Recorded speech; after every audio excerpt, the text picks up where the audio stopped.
ते आता मी बारामती मेडिकल कॉलेजला आलेलो आहे. माझा PA अजित जो माझ्याबरोबर जिल्हा परिषदपासून आहे, त्याच्या परिवारामध्ये त्याची 15 वर्षाची मुलगी, तिचा मृत्यू काल झाला, आज सकाळी झाला. खरं तर पोलीस आपल्याला नंतर सांगतीलच कशामुळे झाला, काय घडलं, कसं घडलं हे तपासानंतर आपल्याला त्या ठिकाणी कळेल.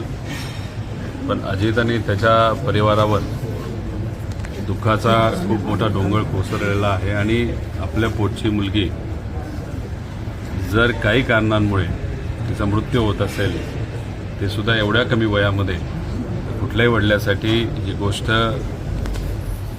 समजून घेण्याच्या पलीकडे असते.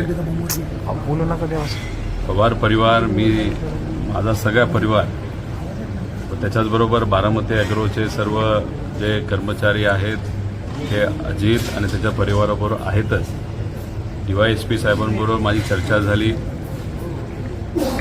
दवाखान्यामध्ये असणारे जे मेडिकल ऑफिसर आहेत त्यांच्याशी चर्चा झाली आणि त्यांना मी विनंती केली, एकतर पोस्टमॉर्टम होत असताना त्याच्यामध्ये हलगर्जीपणा कुठेही नको.